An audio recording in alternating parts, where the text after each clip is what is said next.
오늘은 5월 성찬주일입니다. 대속의 은혜에 감사하는 믿음과 마음으로 성찬에 참여하시기 바라고, 치유와 회복의 은총이 성찬을 통해서 떡과 잔을 먹고 마시면서 은혜가 임하기를 바랍니다.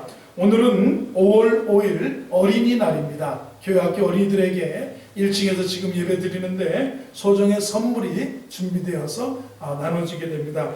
선물 협찬을 최하자 원사님께서 어린이를 사랑하는 마음으로 협찬해 주셨습니다. 감사드리고 주의 축복이 함께하기를 바랍니다. 금주 수요일은 어버이날입니다. 65세 이상의 교회 어르신들께 소정의 선물을 정성으로 준비하였습니다. 우리 교회 26분의 65세 이상의 어르신들이 계셨습니다. 그래서 예배 후에 앞에 이렇게 성함이 쓰여져 있으니까 여러분들이 수령해 가시기 바라고요. 김종률 장로님 대표로 나오시면 제가 먼저 전달해 드리도록 하겠습니다. 장로님 앞으로 잠깐 나오십시오.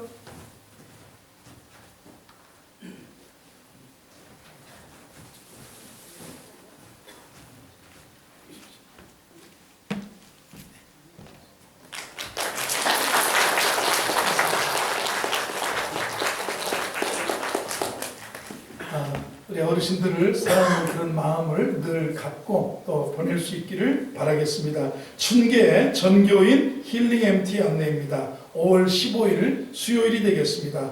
참가비 있고요. 예당저수지, 출렁다리, 그리고 모노레일, 안면도, 그리고 원산도를 바로 다리가 있습니다. 그리고 원산도에서 대천 해수욕장까지는 해저 터널이 뚫려져 있습니다. 거기로 이렇게 대천 해수욕장을 가서 저녁 석양노을을 보고 저녁 식사를 하고 하루 돌아오는 그런 일일 코스입니다. 상당히 코스가 좋습니다. 여러분들이 아침부터 참여하신다면 좋은 그런 힐링의 시간과 또 성도들과의 아름다운 교제와 나눔의 시간이 되리라고 믿습니다.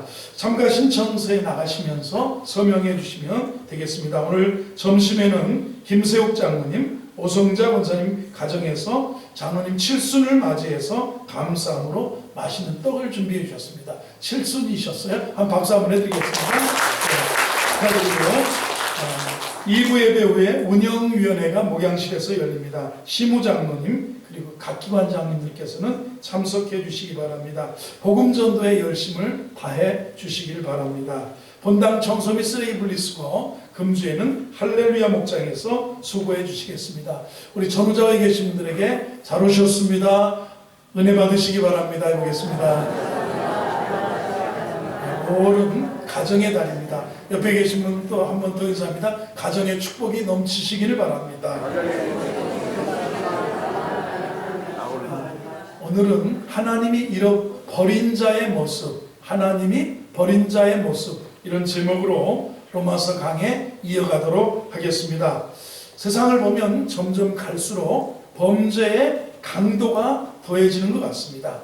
예전에는 주먹으로 때리거나 누구를 칼로 상하거나 했는데 총을 쏘기 시작하더니 청소년들의 잔혹한 범죄가 정말 외국의 깽단 못지않게 심각해져 가고 마약 사범이 늘어나고 있고 하는 뉴스를 접하게 됩니다.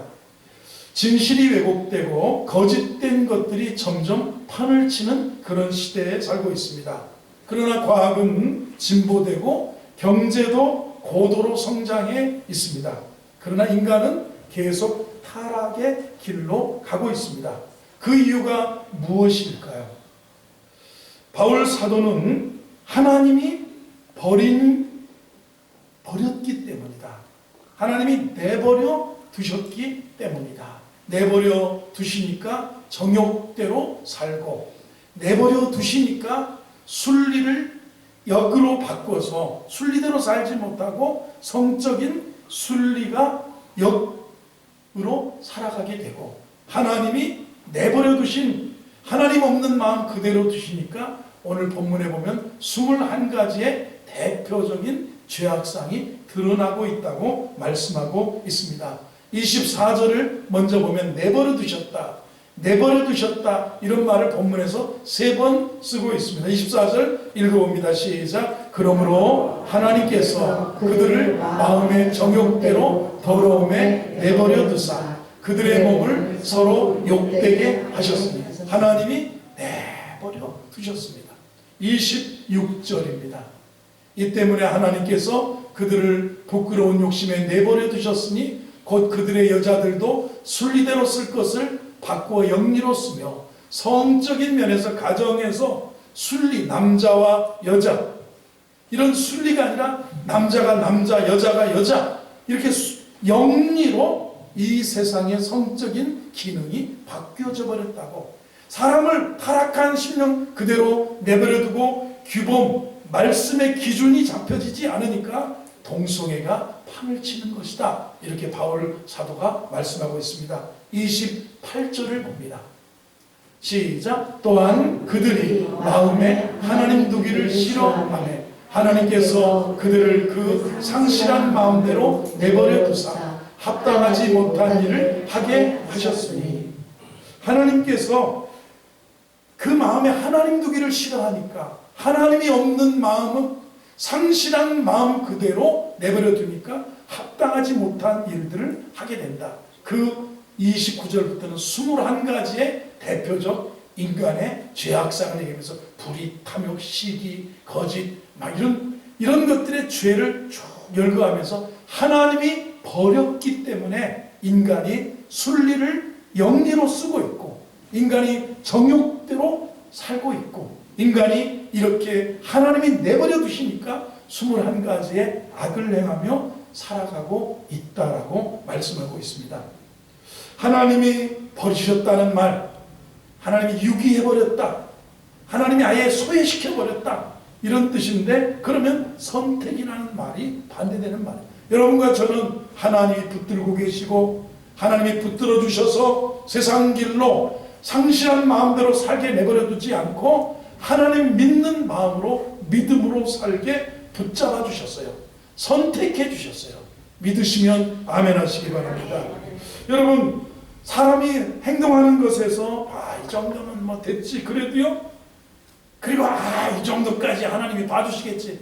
그런데 다리를 차라리 분들여 놓고 차라리 정말 아프게 하고 차라리 정말 쓰라린 고통을 주어서 간섭하고 권면하고 권고하는 게 낫지 하나님이 내버려 두시는 것은 가장 큰 저주 중에 저주라는 사실입니다.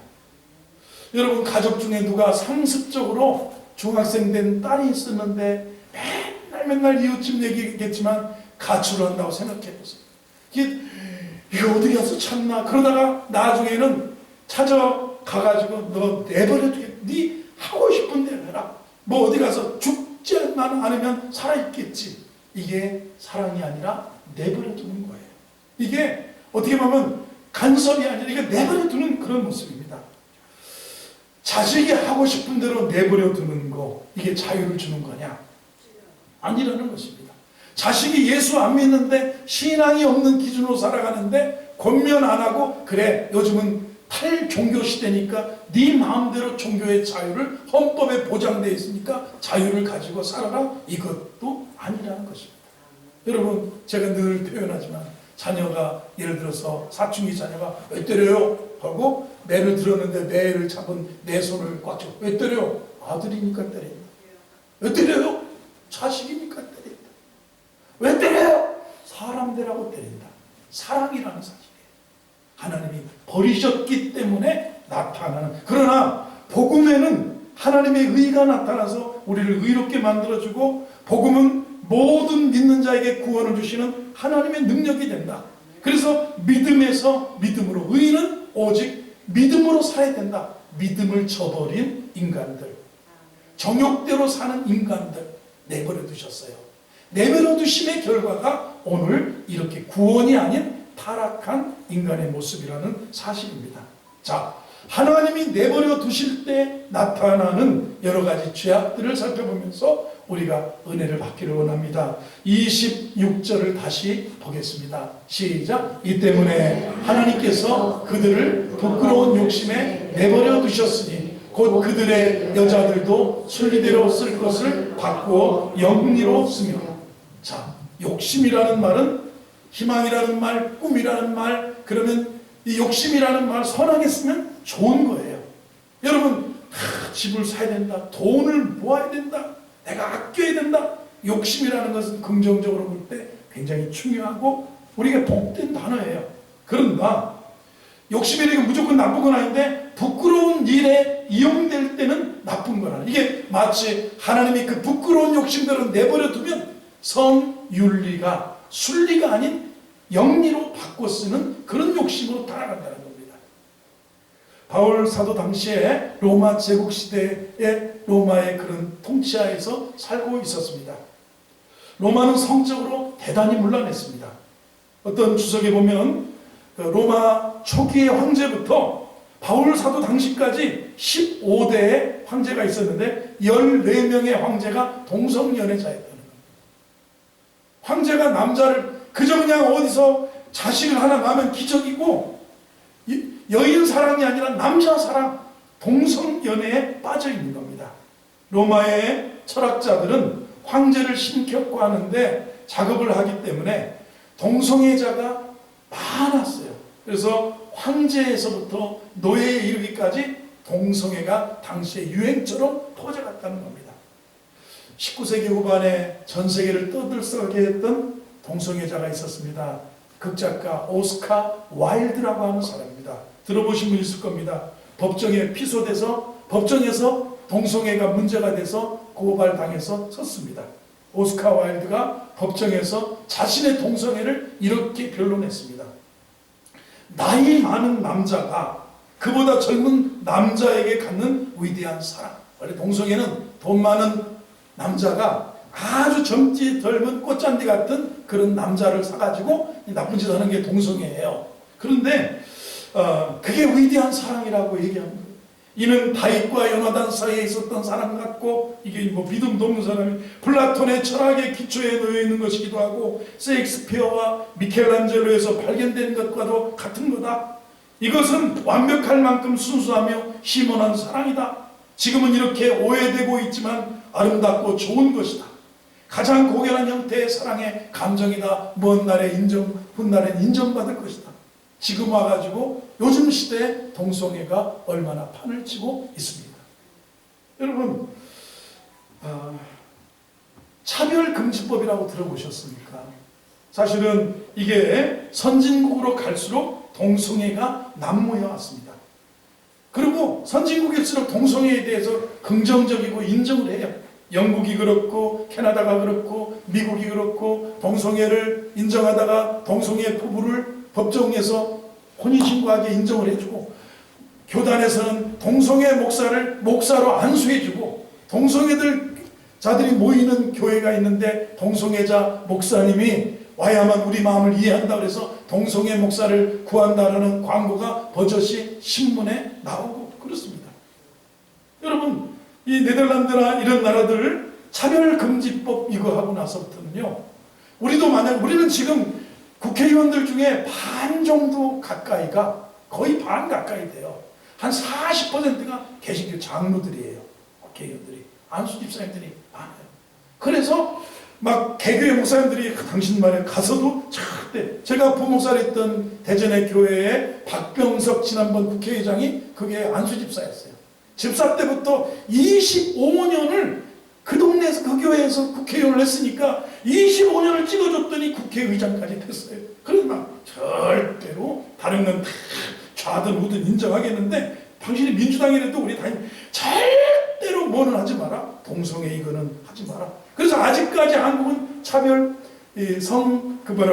차별금지법이 통과가 안 됐는데, 만약에 차별금지법이 통과되면 오늘 제가 이 설교를 하면 저는 영국식으로 미국식으로 하면 2,000불 정도, 한 300만 원 정도 벌금을 내는 게 제일 가볍고, 한 30일 정도 깜방에 가야 되고, 심하면 어떻게 돼요? 좀 오래 가고 벌금도 엄청 나고, 그 다음에 학교 선생님들이 성교육을 할 때, 자, 남자와 여자가 만나서 결혼이죠. 이것만 가르치면 안 되는 거예요. 이것만 가르치면 차별이에요. 자, 남자와 여자는 있지만 남자끼리도 사랑할 수 있는 그런 감성을 가지고 태어난 애들이 있고 여자끼리도 서로 사랑할 수 있는 감성을 가진 태어난 애들이 있기 때문에 이것도 하나의 사랑의 모습이고 이것도 하나의 결혼의 아름다운 모습이라는 것까지 가야 이게 교육이에요. 요걸 안 가르치면 이 사람도 벌을 받게 되는 게 차별법이에요. 그리고 이런 것들이, 여러분 이런 것들이 간다 할 때 참 그렇죠. 남색이라는 표현을 우리나라는 예전에 얘기했었습니다.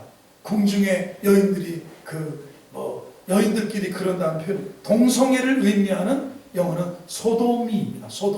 소돔과 고모라성의 그 이야기에 소돔 같은 인간들, 소돔이 그랬습니다. 창세기에서 소돔과 고모라성에서 등장합니다. 아브라함의 조카 롯이 성문에 앉았다가 어디입니까? 그 성문에 방문하는 하나님이 사람의 모습으로 이렇게 하나님이 나타나서 롯의 집으로 오고 있을 때 내가 은혜를 입었으면 우리 집에 오십시오. 내가 발 닦을 물도 드리고 이렇게 해서 자기 집에 모셨는데 그날 밤 소돔과 고모라 성 사람들이 롯의 집에 막 두드리더니 무슨 일이냐 하니까 너희 집에 오늘 들어온 사람들 세 사람 끄집어내라. 우리가 그들을 상관하리라. 동성애 강간하겠다. 상관하겠다. 그 사람들 끄집어내라. 우리가 그들을 상관하리라. 그러지 마. 이 녀석이 이 동네 와가지고 저 강 건너온 인간이 우리 동네에서 대장 노릇한다. 그랬더니 그러지 말고 우리 집에 이런 일들이 일어나게 소돔 그날 밤 불과 유황불로 소돔과 고모라 성이 멸망당하는 그런 모습을 우리가 보았을 것입니다. 동성애는 분명 하나님을 반역하는 행위라는 겁니다. 그런데 요즘에 한국에서도 번역돼서 지난 한 5년 전부터 상당히 유명하게 많은 우리 젊은이들과 식자층에서 읽힌 유발 하랄이라고 하는 그 예루살렘의 히브리 대학 교수 호모 데우스 하면서 이런 책들이 쭉 그 사람 책이 한 서너 권이 번역되어 나와 있는데 이 사람이 박박머리를 깎은 그런 백인 남성인데 유태인인데 유대 히브리 대학의 역사 교수인데 이 사람이 동성연애자예요. 이 사람이 뭐라고 얘기했냐면 그 사람의 유명한 대표적인 책에서 동성애를 반대하는 근거가 역사에 없다. 성경밖에 없다. 그것도 성경에 6구절 내지 8구절밖에 신약까지 다 합쳐야 8구절밖에 없는데 이걸 어떻게 전 세계 동성애를 반대하는 기준이 될 수 있겠느냐 이런 헛소리를 하는 바람에 동성애가 더 이렇게 하게 되는 그런 얘기가 돼버렸어요. 사실 로마 황제들의 역사학자 타키투스가 그랬는데 최고의 치리의 문제는 뭐냐면 성병의 문제였어요. 성병.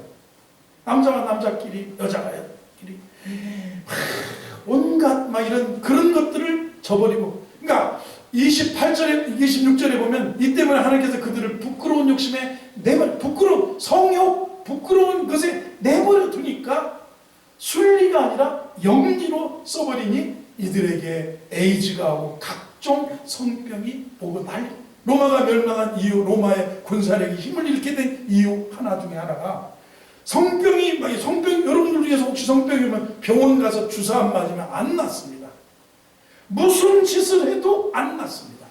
그게 그래서 비뇨기과 가더니 가서 진단받고 그 인류가 2000년 동안 개발한 그 약의 주사를 놔야 낫는데 고통받고 그러니까 수은을 발라서 수은을 바르고 수은을 마셔대고 수은 중독을 하면 사람이 암 걸리고 사람이 뭡니까? 금세 무기력하고 죽는 건데 그게 로마 군대가 힘을 잃게 된 배경 중에 하나라는 것입니다. 성경은 동성애를 인정하지 않을 뿐만 아니라 그걸 행한 자를 죽이라고까지 말씀했어요. 근데 유발 하랄이가 8구절밖에 없는데 이게 어떻게 역사의 근거가 될 수 있느냐?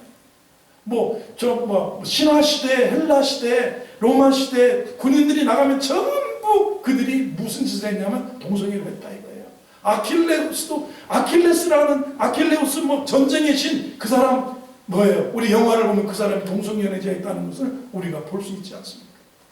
옛날에는 숨어서 이랬는데 지금은 드러내놓고 연예인들이 커밍아웃을 하고 커밍아웃을 한 연예인이 막 버젓이 막 아주 예능에도 나오고 박광머리 깎고 나오고 막 그러지 않습니까? 이들의 주장은 뭐냐면 우리들은 태어날 때부터 이성이 아니고 동성의 사랑을 느꼈다 이렇게 얘기해요. 우리에게 무슨 죄가 있냐? 나는 여자가 좋은데 무슨 얘기야? 나는 남자지만 남자가 좋은데 태어날 때부터 이런 감정을 태어났는데 왜 나한테 정죄를 합니까? 이렇게 말하는데 그건 분명하게 순리가 아니라는 거예요. 제가 혹시 이 설교는 이런 내용의 설교는 10년 후에 못할 수도 있습니다. 10년 후에 이 설교를 우리나라의 차별법이 통과가 되면 다시는 못하고 제가 하면 벌금을 내고 감옥에 갈 수도 있다는 게 차별금지법이에요. 소수자 차별금지법이에요.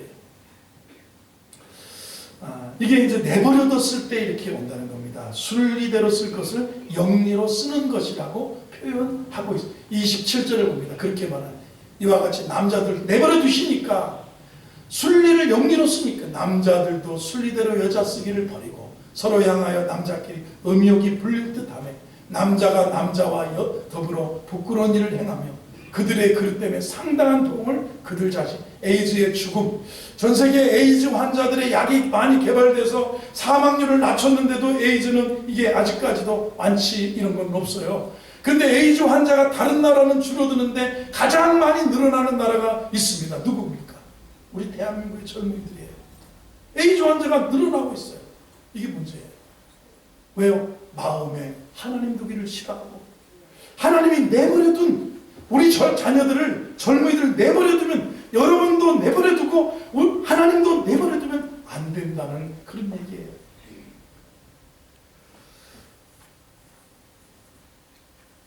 그 다음에 우리 28절을 보겠습니다. 하나님이 내버려 두실 때 나타나는 다른 죄악들이 자 28절 시작. 또한 그들이 마음에 하나님 두기를 싫어하네 하나님께서 그들을 그 상실한 마음대로 내버려 두사 합당치 못한 일을 하게 하셨으니 마음에 여러분은 오늘 이 자리에 마음에 하나님이 계신 분들 마음에 주님을 모시고 사는 분들 마음에 하나님 두기를 싫어하면 그러면 하나님은 그냥 하나님 없는 그 마음 그대로 내버려 두니까 합당치 못한 일을 하게 된 거예요. 왜 이렇게 타락하냐? 왜 이렇게 타락에 극치로 가느냐? 그냥 하나님 내버려 둬. 나를 언덕에서 수레가 있는데 리어커가 있다고 생각해 보세요. 여러분 동네에 언덕이 있습니다. 수레가 있습니다. 손수레 폐지를 가득 주운 할아버지 할머니가 그 언덕에서 수레를 잡고 있는데 이거를 놓아버린 상태가 내버려둔 상태예요. 누군가가 붙잡아줘야 돼요. 하나님이 내 손 잡아주고 주님이 전능자의 손이 나의 평생의 여호와의 선하신 거 인자하시니 정녕 나를 다 붙들어 주시고 내 목자가 되어 주시고 내 삶의 기준이 되어 주시고 이래야 되는데 내버려 둔다 놓아주면 내 인생의 수레는 내 인생의 마차는 어디로 갑니까? 저 시궁창에 처박히든가 저 밑에 나가서 뒤집혀 부딪혀 죽임을 당할 수밖에 없다. 내버려두는 인생이 좋습니까? 간섭받고 사랑받고 보호받고 하나님은 나의 목자시라고 고백하는 것이 좋겠습니까? 이게 상실한 무가치한 이성대로 내버려두는 거예요. 합당치 못한 일을 하게 하시는 거예요. 상실한 마음이 초래하는 결과 합당치 못한 일을 하게 내버려 이게 29절입니다. 21가지의 죄가 나옵니다. 이게 여기서부터 30절까지는요 21가지의 죄악상이 나옵니다. 하나님이 하나님 두기를 싫어하고 마음에 그럼 하나님이 상실한 마음대로 내버려 두면 합당치 못한 일을 하는데 불의, 추악, 탐욕, 악의, 시기, 살인, 분쟁, 살인도 이 마음을 누군가가 붙잡아 아유 사람이 그러면 안 되지 안 되지 이거 엄청 무서워. 악독이 가득 수군수군하는 거 30절입니다. 비방하고 하나님께서 미워하시는 자요 능욕하는 자요 교만한 자요 자랑하는 자요 악을 도모하는 자요 부모를 거역하는 자요 31절입니다. 우매한 자요 배악하는 자요 무정한 자요 무정 이게 21가지예요. 하나님이 내 하나님 마음에 하나님 두기를 싫어하면 이게 사람 그래서 파스칼이 이 프랑스에서 1800년도에 살면서 가만히 공부를 하고 보니까 사람의 마음에는 뭐가 있냐? 하나님만이 채울 수 있는 빈 공간이 있더라고요. 인간은 생각하는 갈대인데 이리저리 흔들리는데 사람의 마음에는 하나님만이 채울 수 있는 공간인데 이걸 내버려 두면 인간은 타락합니다. 우리가 말씀 채우고, 여러분 생각해 보세요. 오늘도 하나님 없이 살아가려고 하는 사람이 얼마나 많습니까? 그 사람들은 무언가 범죄하고 괴로우면 양심의 소리를 듣기 싫어서 술에 취해. 뭔가 범죄하고 괴로우면 양심의 소리를 듣기 싫어가지고 술에 취하고 마약에 취하고 쾌락에 취하고, 그러면서 불의, 추악, 탐욕, 악동, 살인 이런 게 막 나오는 거예요. 왜? 상실한 마음대로 내버려 두는 거예요. 그런데 우리에게는 무엇이 있습니까? 성도들이 이만큼, 우리가 믿음의 사람들이, 여러분이 이만큼 건강한 가정, 모범된 가정, 모범된 인격으로 살아갈 수 있는 것은 하나님 말씀을 듣기 때문에, 뭔가에 모르는 도덕과 윤리와 기준이 있기 때문에 그렇다는 겁니다. 교회 나올 때마다 은혜 받는 건 아닙니다. 어떤 분은 졸기만 하다 갈 수도 있어요. 근데 콩나무 물 주듯이 믿음은 들음에서 나고, 들음은 그리스도의 말씀에서 난다. 아이고, 교회 가면 살인하지 말랴, 이것도 하지 말아야, 저것도 하지 말아야, 그런 것도 있고, 이것이 하는 게 아름답대, 이런 교훈과 나를 책망하고 바르게 하고 의로 교육하는 그 말씀이 있기 때문에 졸다가도 왔다가 은혜 받고 돌아갈 수가 있는 거예요. 마음의 균형을 유지할 수 있다는 겁니다. 만약에 죄악에 빠진다고 해도 한계가 있고 돌아와야 돼요. 돌아온 탕자를 기억하십시오. 내 아버지 집에는 양식의 풍족한 품꾼이 얼마나 많은가. 나는 아버지 떠났더니 시궁창 같은 수렁에 빠졌구나, 절망에 빠져 있구나, 이러면서 내 아버지께 돌아가리라 하면서 돌아오는 삶의 기준이 있다는 것입니다. 여기까지 더 이상은 안 된다는 기준이 있어요. 선이 있어요. 기준 잡고 사는 사람이 그리스도인들이에요. 성도의 마음도, 성도의 삶은 언덕 위의 수레와 같다고 할 수 있습니다. 하나님이 우리 마음을 붙잡아 주시니까 우리가 은혜로운 생활, 복된 생활, 모범된 그리스도의 삶을 살 수가 있는 것이고, 그러나 하나님이 내 손 놓으시면 아래로 굴러 떨어지게 된다는, 그래서 주님이 붙잡아 주시는 인생이 중요한 거예요. 그래도 떠난다고 해도 말씀이 들리는 데까지만 떠나야 돼요. 아이, 내가 졸아도 그래도 말씀은 듣고 가야 되고, 그래도 뭔가 이렇게 사랑의 그 주의 뜰에 매여져 있는 그런, 뭐라 그럴까요? 주의 뜰에 매여져 있는 거예요. 우리는 사랑 주의 뜰에 매여져 있어요. 붙들려 있어요. 그래서 말씀의 울타리 안에서 살아가는 우리 성도들이 되기를 바랍니다. 나를 간섭하시는 하나님의 사랑을 경험하는 게 중요해요. 나를 간섭해요. 예전에 복음성가에 사랑이 구주를 죽게 했네, 왜 날 사랑하나, 왜 날 사랑하나. 여러분, 왜 나를 사랑하실까요? 왜 나를 그렇게 간섭하실까요? 왜 내 마음을 녹하고 믿음으로 살도록 나를 붙들고 계실까요? 여러분, 하나님이 간섭하는 사람, 붙들고 있는 사람, 하나님의 손을 놓지 않는 그런 인생이 되기를 주의 이름으로 축원합니다.